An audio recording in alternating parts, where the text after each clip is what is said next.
Inaugural Singh, Chairman IBA, Madam Ushan Deputy Chairman IBA, Dr. Sandeep Babu, Mr. Saurabh Tripathi, senior bankers, distinguished guests, members of the media, ladies and gentlemen. It gives me immense pleasure to be here at this FIBAC event, not just because it relates to finance, but more because the issue that this event will discuss is a matter of considerable importance both for the regulated entities and policymakers. Digitalization has permeated across almost every sector, economic or otherwise, every activity rather, and financial services industry is no exception to this.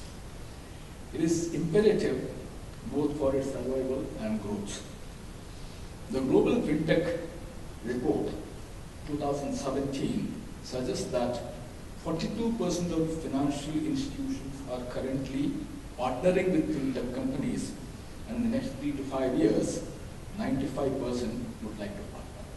But I think Saurabh's presentation called for this collaboration, and I think that's happening because it's actually imperative. Before I get into the finance in digital era, navigating the knowns and unknowns, I thought it's very instructive to look at what this technological revolution can portend in the future.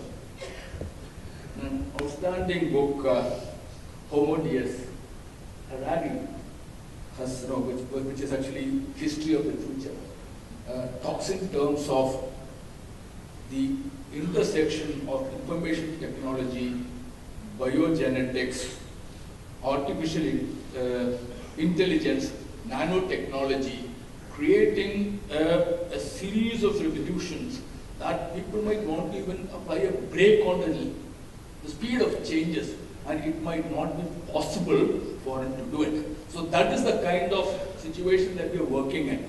Similarly, the same book argues, in fact, there's a chapter called Dataism, data as a religion. It says going forward, data is going to become religion. Data, control over data is going to give human beings the power of divinity. In fact, this book actually moves from Homo sapiens to Homo Deus. So it says that is the kind of power that data brings in, and that is what we are actually dealing with today. As all of us would agree, in a bank-dominated economy like India, digital initiatives by various stakeholders has brought about a welcome change. In the past year or so, digitalization is being discussed at several forums, both for its potential to meet customer expectations, its ease of use, its speed, its possibility to release the resources from mundane and often difficult routines, its interoperability, its capability to break several barriers, its footprints, and so on and so forth. The growth in digitalization in the banking system or financial system in India has seen a major jump more recently with a large number of people hitching on to the digital bandwagon, partly because of policy-induced changes, and of course also because the enabling environment has been changed further. The current demographic composition of India's population is another propeller of rising demand for digitalized financial services. Broadly, most of the banks in India are universal banks offering a range of services. Nevertheless, the core function continues to be accepting deposits for the purpose of lending and investment, which is how banking is defined in the Banking Regulation Act, and that's still the bread and butter activity of banks. But this in turn has many sub-segments. So one could see like retail deposits, retail lending, corporate lending, investment advisories, and a whole lot of activities that banks do under this larger umbrella of banking services. And in a digitalized era, these functions are actually sliced and diced with supportive infrastructure to address the customer expectations on individual products in a much more focused manner. In fact, this I refer to as some purpose refer to as modularization of financial services, that I will detail later. At the same time, technology companies provide financial services. In fact, you have NBFCs, you have fintech entities that provide financial services. Areas which are currently under the focus of technology companies or fintech companies include payment services, including digital wallets, remittances, both domestic as well as cross-border, aggregation, peer-to-peer lending, etc. The other areas where digitalization is being attempted is regulatory reporting, compliance and risk management. In India, the environment is so conducive to digital adoption that one could say the country is in a very sweet spot in this area, and with concerted effort from all stakeholders, we can really leapfrog the developments in this area. Let's look at what's the kind of environment we're talking of. Aadhaar database. I mean, sort of talked in terms of people being able to open accounts without actually coming to a bank. How is that enabled? Central KYC data. I mean, these are things not there. CERSAI, which is a digital platform of all security interests which are recorded, and going forward, the plan is to integrate with all databases of security interests like motor vehicle registrations, elsewhere land registrations, etc. It's going to become a single database where entire security charge to various financial services providers will be available. And then we have the improved telecommunication network, the mobile penetration and use of smartphones. All these are going to facilitate, not just facilitate digitalization, they're going to make digitalization the way financial services will be provided going forward. Of course, they are adding to this suite of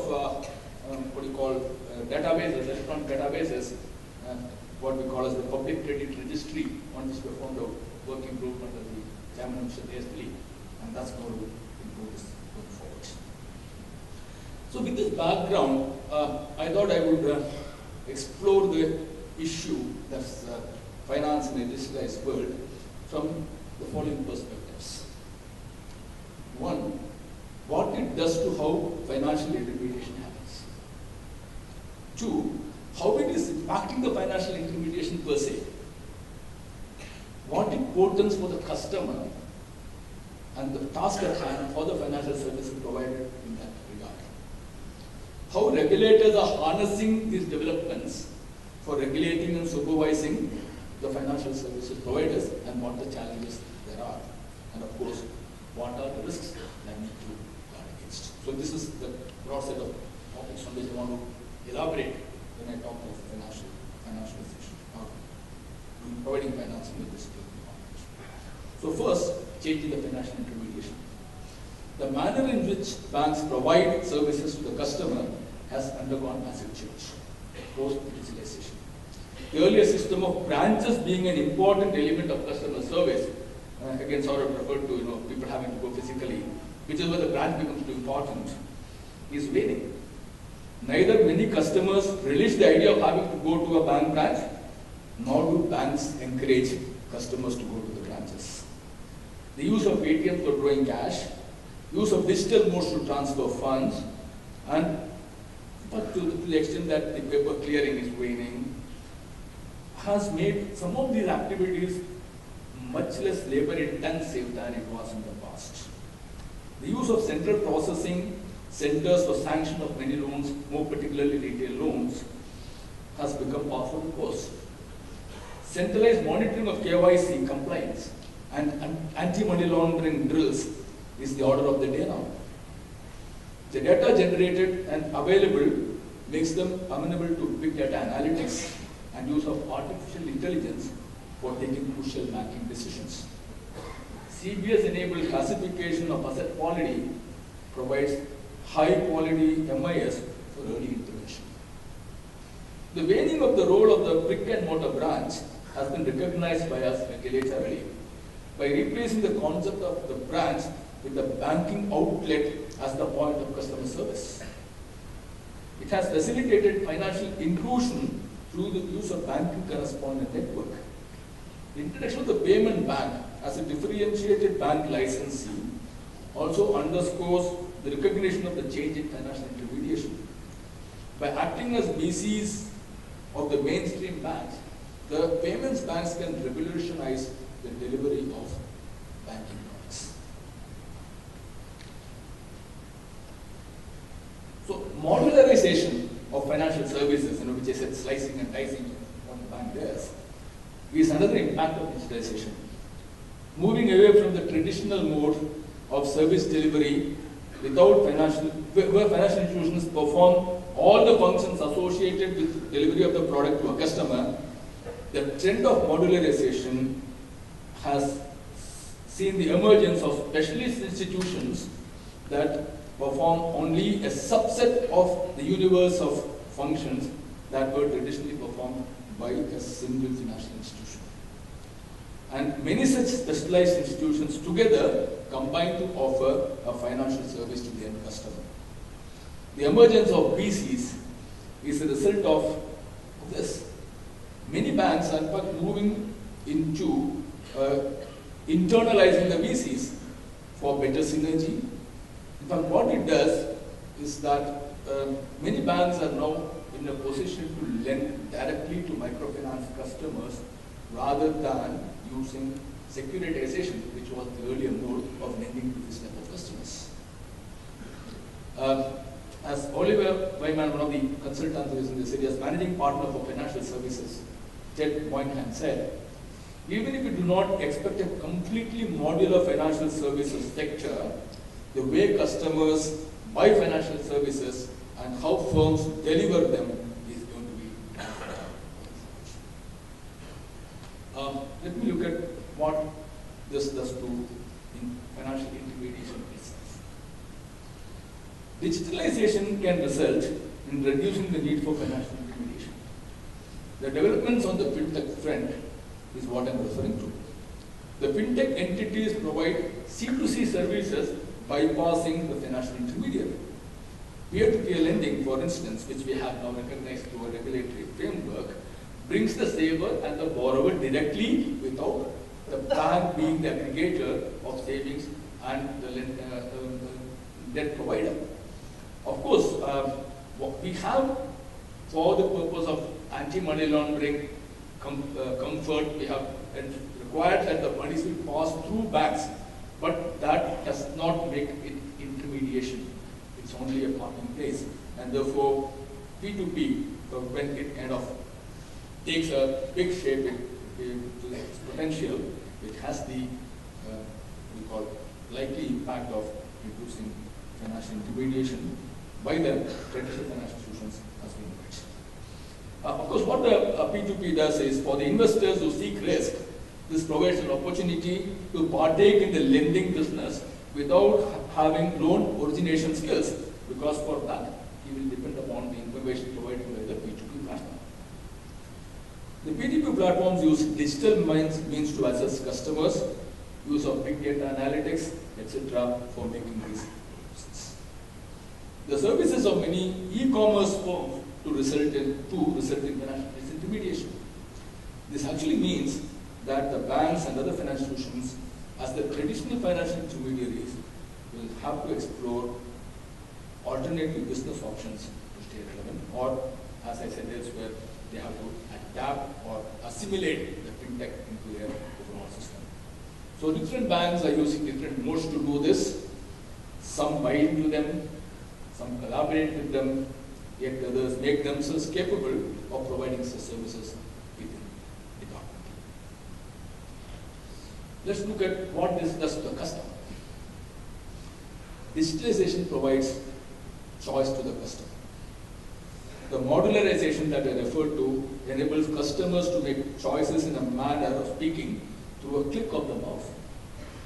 As a report by Oliver again suggests, the digital revolution has reinforced this trend of people making choices very quickly by reducing search costs for customers. What once would have taken hours of phoning providers or visiting branches now takes a few moments in front of a computer or mobile phone looking at an aggregator platform or price comparison sites. The use of online payments has made them the more favored mode of fund transfers even for the retail customer. This is evident from the increase in the use of various digital payments over the years and the decline in the use of checks. I have the numbers which I will put in my speech that will come in the website. I don't know how to use those numbers. They are all very public domain. Banks will have to put in place, but increased use of online payments brings in its wake certain risks. Banks have to put in place strong IT systems that prevent frauds which are detrimental to their own interests and of course those of the customers. The two-stage authentication of card not present transactions was an RBI ordained framework to prevent frauds.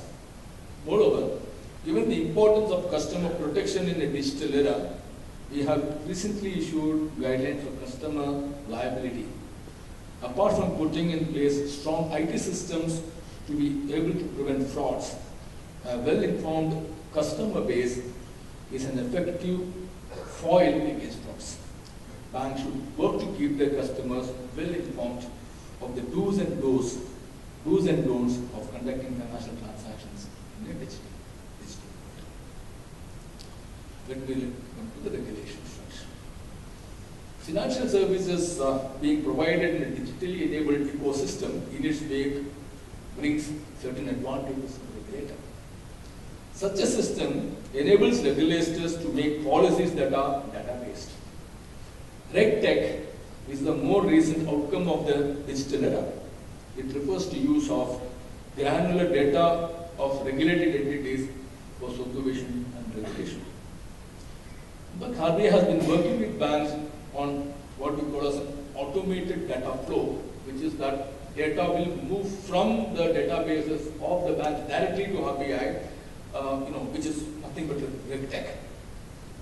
Acrylic database that we have created is also based on the data system, that digital information that banks are having that goes directly from the banks to RBI. That we are going to improve this even further is underscored by the fact that on the day yesterday we said that we will add LEI information to that going forward. Some of the regulations have also had to be tweaked to recognize the benefits of use of digitalization. I refer to the banking outlet replacing the brick and mortar branch as the standard service delivery point earlier. We have also allowed certain kinds of acquisitions by banks that facilitate modularization of financial services. The P2P regulations, the regulation of account aggregators, among others, are clear indication of the regulatory framework being adopted to the financial system in the digital era. In fact, recently RBI came out with a master directions on PPIs, highlighting the need for better KYC, anti-money laundering compliance, and providing for interoperability among PPIs.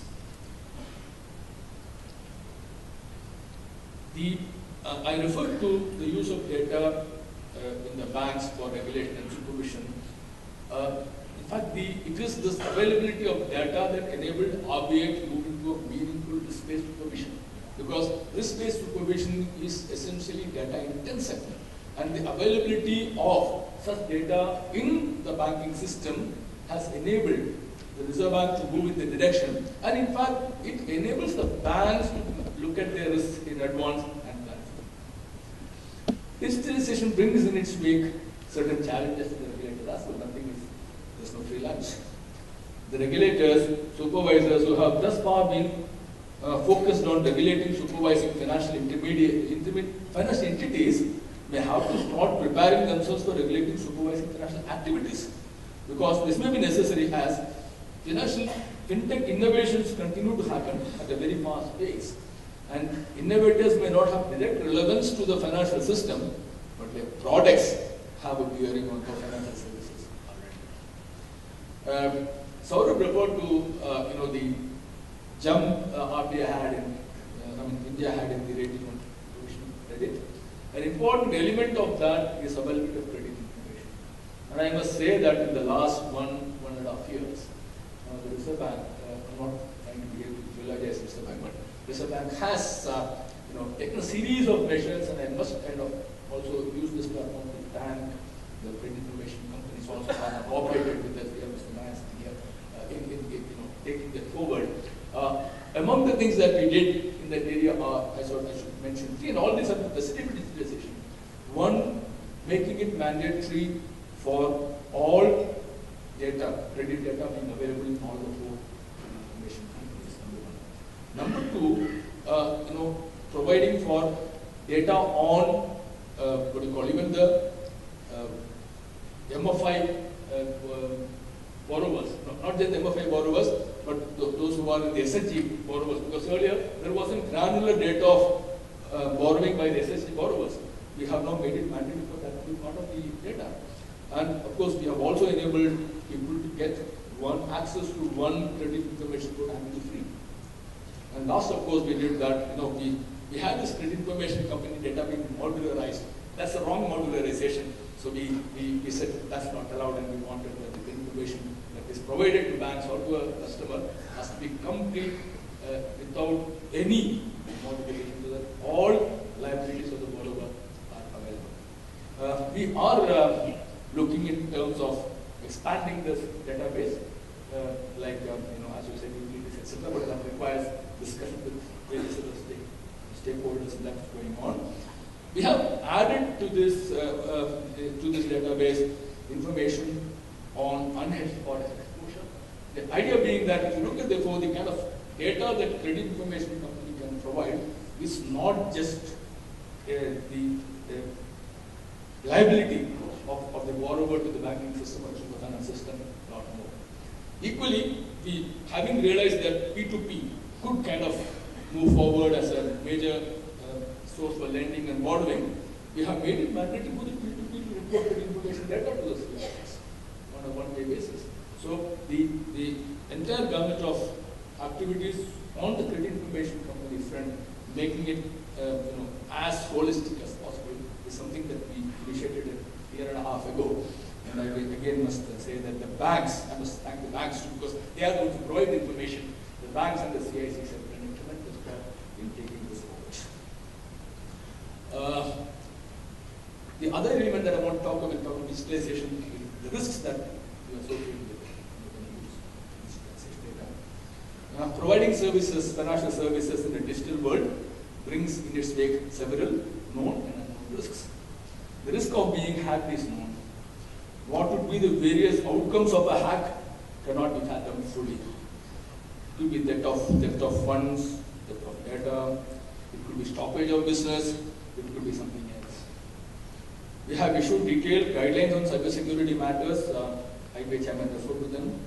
We also have a standing advisory committee to assist us on making guidelines on this area on an ongoing basis. Banks need to be alert to various risks that functioning in the digital world exposes them to, and have institutional mechanisms to deal with situations that arise. Data security, effective BCP, hot and cold DR sites are all important.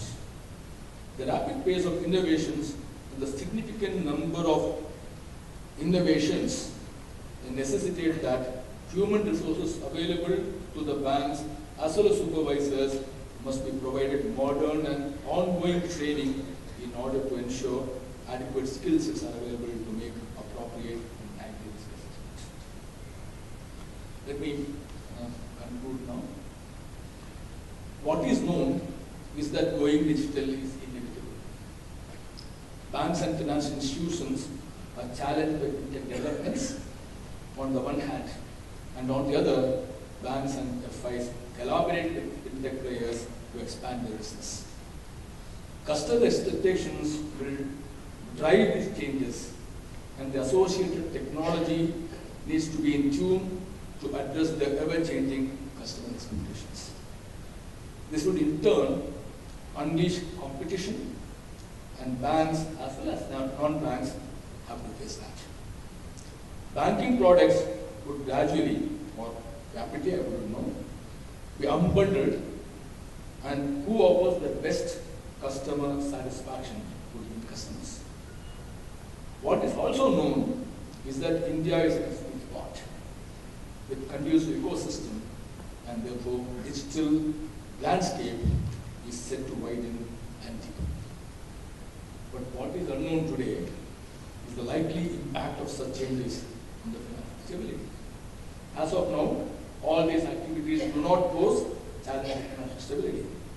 Regulators need to monitor the changes to the environment and evaluate whether bank-like functions are discharged by non-bank players and take cognizance of that. With newer players getting into niche segments, dependence on vendors is likely to increase significantly. How this new phenomenon would be reckoned in the risk management framework of established players is then to be seen. Customer protection would receive much more attention going forward with democratization of services. What kind of regulatory responses are articulated globally as well as in India is yet to emerge. As digital footprints expand, the threat of cybersecurity cannot be wished away. Concerted efforts to remain on top of the developments would be needed to prevent, detect and respond and to recover from cyber incidents. What is known is all the incidents may not be prevented, but situational awareness and commitment to detect, respond and recover quickly would determine the survival of the institution. This is unknown and we need to be ourselves to surmount these challenges. What is also known is that finance in a digital world should bring efficiency, security and safety.